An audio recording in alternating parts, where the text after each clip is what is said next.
On October 20th, 1947, a congressional committee began hearings on un-American activities in the movie industry.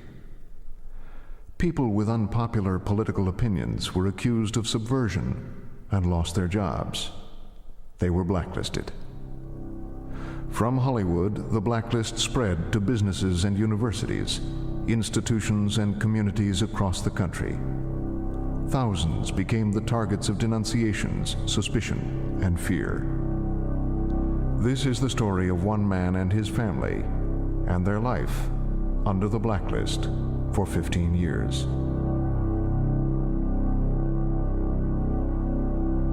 Blacklisted, Episode 2, You Don't Know My Name.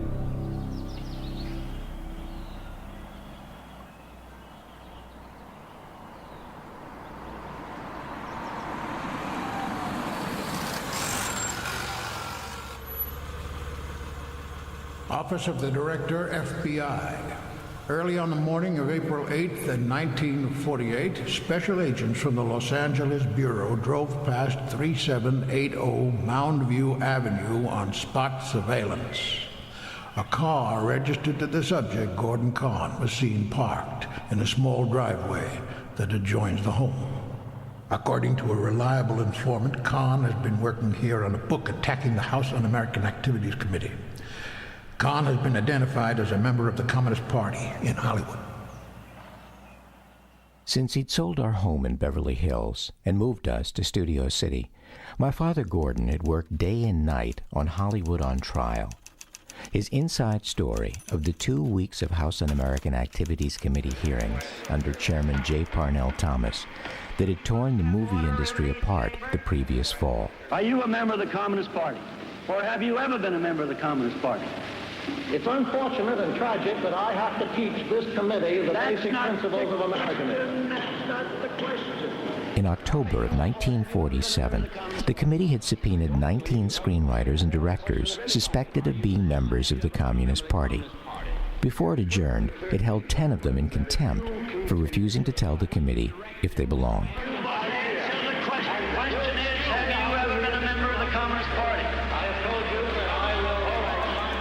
As E.B. White pointed out in The New Yorker, 10 men have been convicted not of wrongdoing, but of wrong thinking. This is news in this country, and if I have not misread my history, it is bad news. If the 10 were found guilty, they'd wind up in jail for contempt. My father was writing the book to support their legal battle to stay free. He was also doing it for himself. He was one of the 19. If the committee weren't discredited, he could be the next they'd call. He didn't know it, but he was even more at risk than that. Confidential.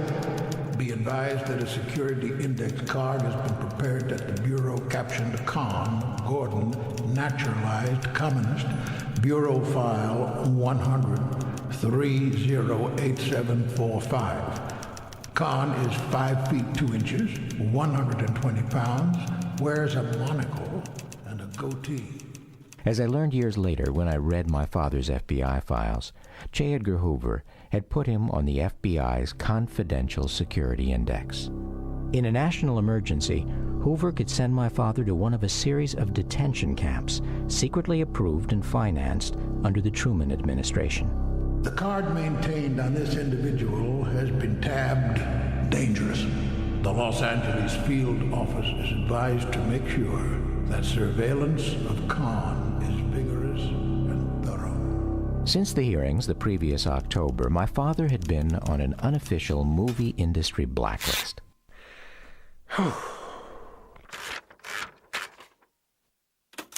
After 20 years as a screenwriter, he couldn't get a job. Dear Sir, the enclosed list about covers my credits to the time I was shot out of the studios, as from a gun, and may also charitably be construed as qualification, if anyone is so inclined. X marks the spot, The Death Kiss, The People's Enemy, All Quiet on the Western Front. MGM Studios, Culver City, August 29, 1930. Barbara, dear, Hollywood reveals more wonders every day. He'd been part of that generation of New York newspapermen and playwrights, recruited at the dawn of the talkies to go west and give the movies something to say. Irving Thalberg, the biggest of the big shots here at MGM, handed me some few pounds of manuscript today, all entitled Mata Hari. He would like me to read them over and discuss with him a way of skimming the cream from all of them for the great Garbo. He'd made steady progress through the ranks, writing stories and cobbling dialogue for films of every kind, from love stories to society melodramas to Roy Rogers westerns. Roy, whoa! Look! What? Gold! The hill's full of it!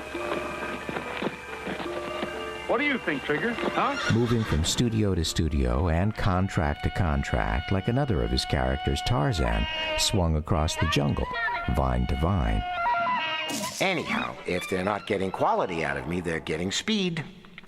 Barbara, dear, if by the end of this month everything is solid here on the coast, I shall ask you to come on.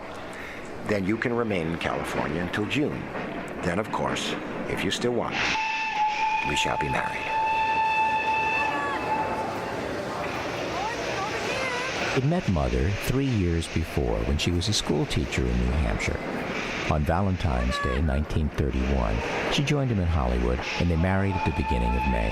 You will live like a king in a palace, bright and sunny. But there's one thing in doubt that I must figure out. What's that? What'll I use for money? They experienced the high life of Hollywood's early years, and almost as quickly, the plunges in fortune that made Hollywood's glass mountain so easy to see through and so difficult to climb. Layoffs and declining audiences continue to plague the movie industry. September 7, 1933. The axe is falling with a swish.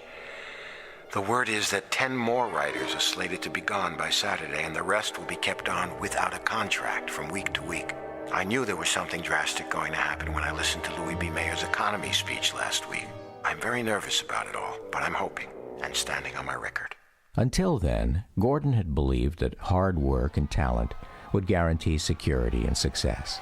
Now, like millions of American workers in the Great Depression of the early 1930s, he was having his doubts. The writer is the creator of motion pictures. Yet the screenwriter has none of the protection, none of the dignity that has been attained in other fields. He joined the fight for Hollywood's first independent writers' union, the Screenwriters Guild. One finds cases in Hollywood of very well-known writers who are treated practically as office boys. It was the beginning of his political activity. He never told me, but if he ever did it, it was probably also the time he joined the Communist Party.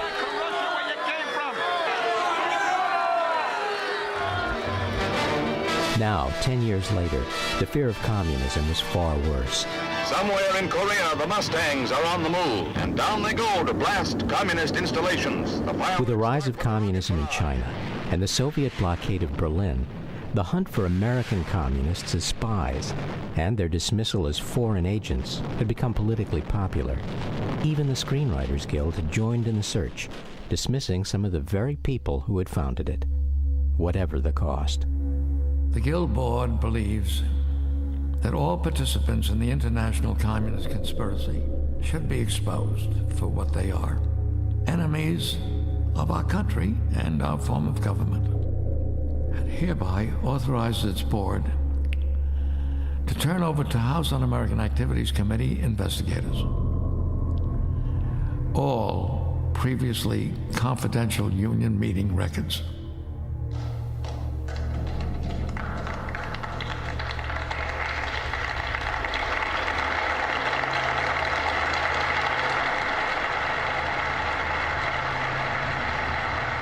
We don't like the idea of going to prison. Our personal lives, our families, our work are as important to us as to anyone else. To explain to a child of 7, 10, or 12 why his father must go to prison, no, it's not easy. In June of 1950, the 10 issued a final defense of their right to resist the House Un-American Activities Committee, and a warning to those who didn't. We are aware of a developing nightmare of fear in our land, in which increasing numbers of citizens are being forced to swear, I am not this, I am not that, I don't belong to anything, I don't believe in anything, I don't criticize anything. Educators being fired. Film studios enlisting in the Cold War. Labor leaders being framed on perjured testimony. Lawyers sent to prison for defending their clients. In April of 1950, the Supreme Court decided not to review the contempt convictions of the Hollywood 10. 10 of us are going to prison, casualties of the Cold War. How many more will there be? There need be no more. That depends on you. Truly, it depends on you. Now, in the summer of 1950, for refusing to reveal your political affiliations and beliefs to a congressional committee, you could be fined $1,000 and sent to jail. I'm Superboy! I'm Superman!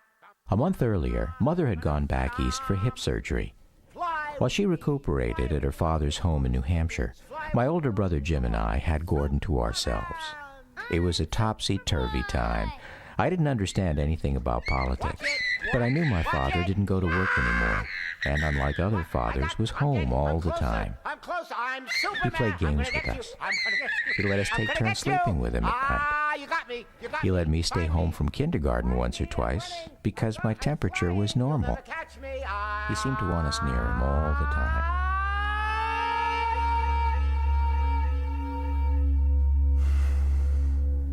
August 9, 1950.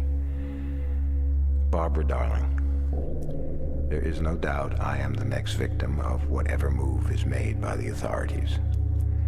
My subversive activity goes back to the day I was elected to the board of directors of the Screenwriters Guild in 1941, to my work for the Writers' Congress as a collaborator of a notorious Red named Franklin D. Roosevelt, and finally, the publication of Hollywood on Trial. This last seems to have infuriated them more than anything. I get a cold chill when I think of what will happen if tomorrow or the next day a man comes with a warrant for me. What will I do with the boys? What will they do without me? Even now, the idea of my leaving the house gets your sister Janet a little panicky. She worries about the neighbors, and they are something to worry about, too.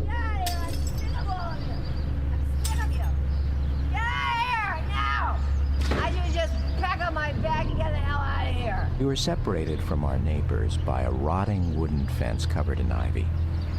Their son Tommy, a tall, thin boy Jim's age, regularly threatened to beat me up for being a communist, though not nearly so often as his parents beat him for what seemed like nothing at all. I managed to avoid Tommy most of the time. Jim was not so lucky. Stop pushing me! You're a commie and your father's a traitor. One day after school, Tommy and Jim had the biggest fight the kids on the block had ever seen. They traded punches up and down the yard, knocking each other down and rolling in the dirt, just like in the movies. Jim had the advantage, 20 pounds and a towering rage I could feel in the pit of my own stomach. At the end, Tommy lay beneath him, bleeding and begging for mercy. Jim got up and walked back to the house. My father stood in the doorway, holding a cool, wet washcloth to clean Jim's bloody nose. Then, his arm draped gently around Jim's shoulder, my father led him inside and closed the door. It's all right.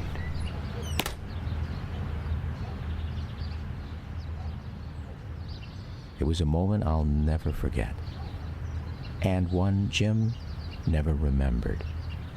Jim recalls he walked inside alone. Jim was 8, and I was 5, and maybe I was the one imagining things.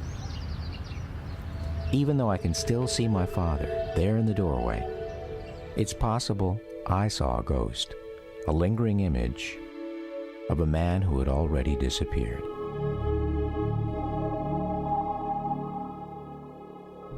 Urgent.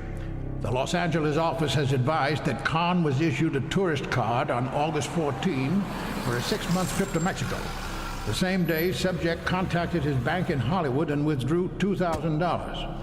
Neighbors report Khan drives a Chrysler 6 four-door sedan, California license. August 1950. Dearest Barbara, on Monday night, when the service of a subpoena was almost certain, I decided to get out pronto. There was no use waiting that extra day or two, and not even that extra hour. I came home via the alley, parked quietly in the garage, then went inside and tossed together whatever I could lay my hands upon. When it actually came time to leave, I couldn't. Well, I can't even write about it now. I just went to pieces for, I think, the first and I hope the last time in my life. I had to leave them then, or not at all. He came into our room, I'm told, kissed us goodbye, and told us a lie. He said he was going to San Francisco, so that if anyone asked us, we wouldn't give him away. Then, leaving us with my aunt, Janet Brody, and a young woman named Dorothy Ottens, who'd worked for the family for years, he jumped in the car and fled to Mexico.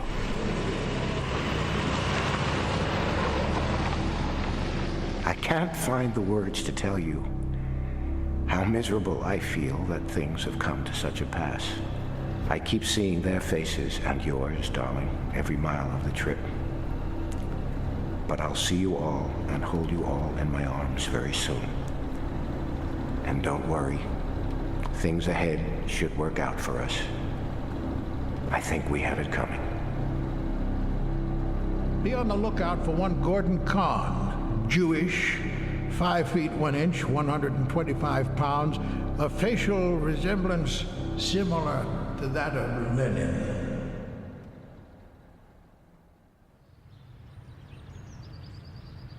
No protest met the news today that 8 new radical screen artists received subpoenas to appear before the House Un-American Activities Committee. Still on 2 crutches and barely able to stand, Mother rushed back from New Hampshire to help take care of Jim and me. 2 of the suspected communists, Gordon Kahn, writer, and Frank Tuttle, director, are reported to be out of the country. The committee was back, too, to resume its investigation of communism in Hollywood, and to pick up where it had left off nearly 3 years before. Mother had checked to see how much she could get for the house, but with my father blacklisted and a fugitive, the offers had been insultingly low. Years later, Mother told me 2 of her more frequent callers during that time were FBI agents, young, clean-cut men in hats, asking if she was ready to tell them where her husband was. You know I have nothing to say to you. She was determined to show them nothing, neither her anger nor her fear that next time they might be coming for her.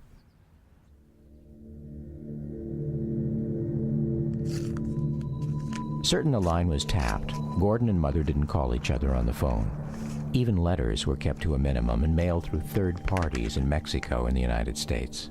Dearest, it is pretty hard for me to say that I am helpless when it comes to any problem of any sort.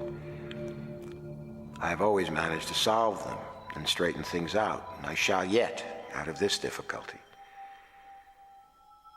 Keep that beautiful chin up for my sake, sweetheart, and maybe by tomorrow I will be able to give you some news.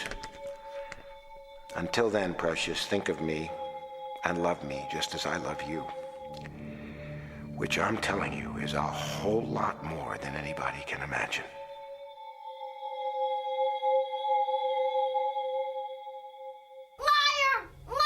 Thinking that Jim, at age 8, was old enough to keep a secret, Mother told him his father was safe in Mexico. It was a mistake. My father had told us he was going to San Francisco. Jim, darling, listen to me. And my father always told the truth. It was decided that as soon as she could sell the house and my father could find us a place, we'd join him in Mexico. Until then, she didn't say a word to us about their plans. To be safe, she never spoke his name. After a while, I thought he'd probably died. Hello? Hello? Hello?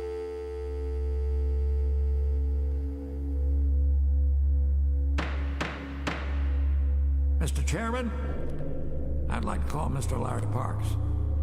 When the committee resumed its hearings in March of 1951, one of the first people called was an old friend of ours, Larry Parks, one of the 19. In 1941, being a member of the Communist Party fulfilled certain needs of a young man that was liberal in thought, who was for the underdog. He was prepared now to tell the committee he had once been a member of the Communist Party.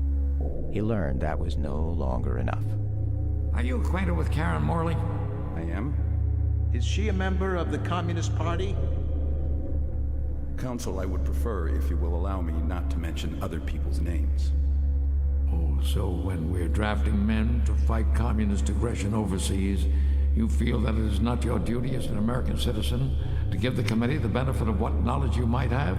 Witnesses subpoenaed by the committee were now expected not just to renounce their past, but to name others the committee could call. I, for one, am rather curious to understand just what the reasons are in your mind for declining to answer the question.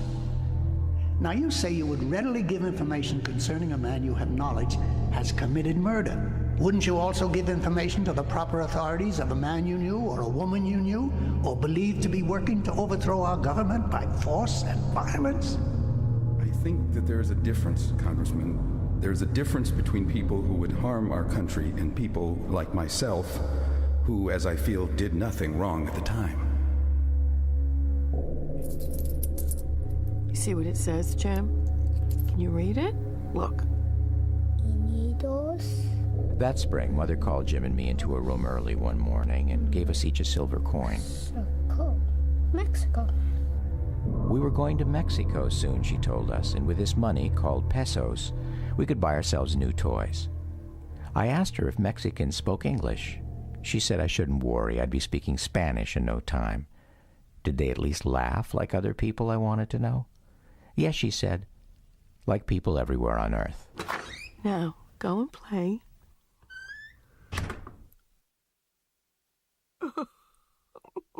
I felt bad I'd asked.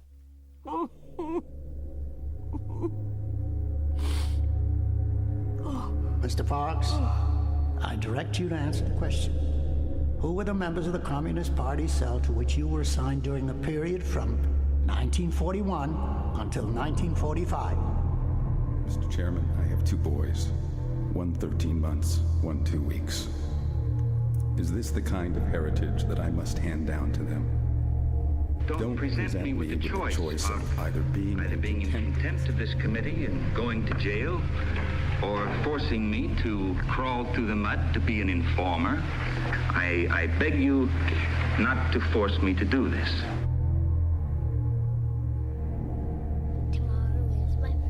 Tomorrow is my birthday.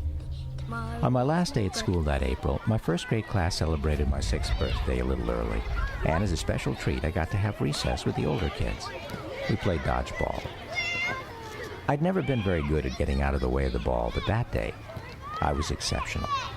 After a few minutes, I was the only one left in the middle, running back and forth, dodging everything they could throw at me. I seemed possessed of an exhilarating power to escape, and an overwhelming fear of being caught. I think what inspired me was a fantasy I'd been having every time I left the house.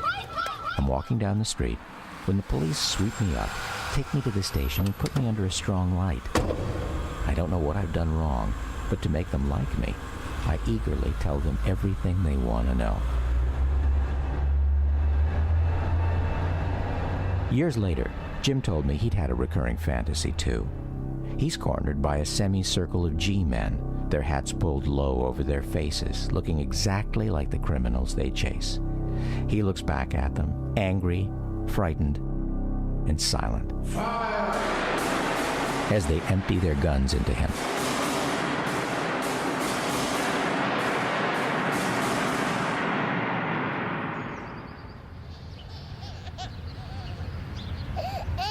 Hello, darling. What sweet baby. Earlier that day, Mother had gotten a ride to her best friend's to bring her new baby a gift to remember her by. They'd been neighbors in Beverly Hills, and her husband Leo and my father had been active together in politics. Leo had stayed in his office that day, working on a script, and come out to say goodbye, only his mother was about to be driven back.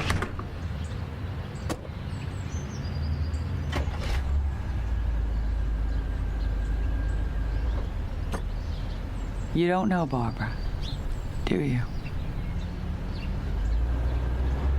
As they pulled away, the woman who drove Mother over told her that, like Larry Parks, Leo had just gone before the committee in executive session and given it the names of 40 people, some of them his closest friends.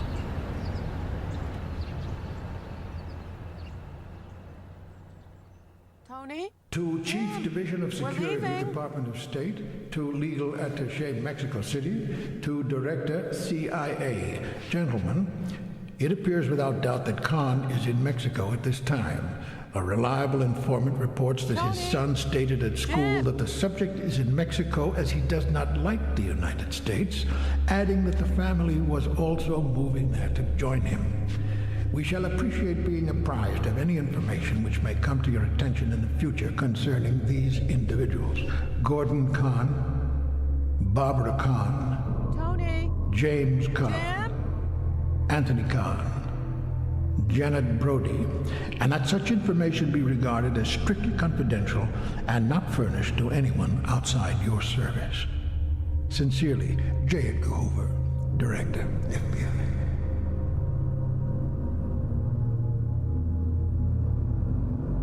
Was Morris Karnowski a member? Yes. Was Joe Bromberg a member? Yes.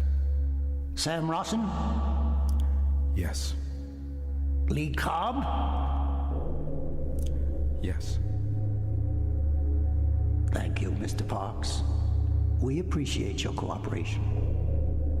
You are excused.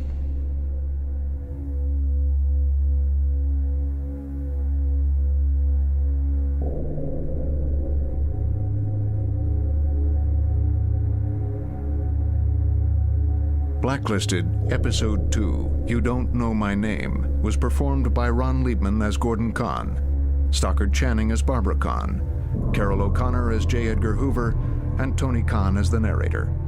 The cast also featured Eli Wallach, John Randolph, Jerry Stiller, Martin Mull, Constance McCashin, Sam Wiseman, Julie Halston, Susan Stamberg, Daniel Shore, Andrew Kahn, Jeremy Dufault, Jesse Dufault, Lainey Zira. Your announcer is Will Lyman. Blacklisted was produced, written, and directed by Tony Khan. Co-producer for Blacklisted is Harriet Reisen. Associate producers are Sonny Dufault, Spencer Weisbroth, and Eileen Silverstone. Chief engineer is Kevin McLaughlin. Original music was composed and performed by Bill Bookheim. Major funding for this program came from the Corporation for Public Broadcasting, with additional support from the National Endowment for the Arts, the Massachusetts Foundation for the Humanities, and the Threshold Foundation, and with production help from KCRW Santa Monica and WBUR Boston. Blacklisted is a production of Tony Khan Productions, which is solely responsible for its content. This podcast of Blacklisted is sponsored by Audible.com, where you can download over 40,000 audiobooks, magazines, radio shows, and more. To download a free audiobook today, go to Audible.com.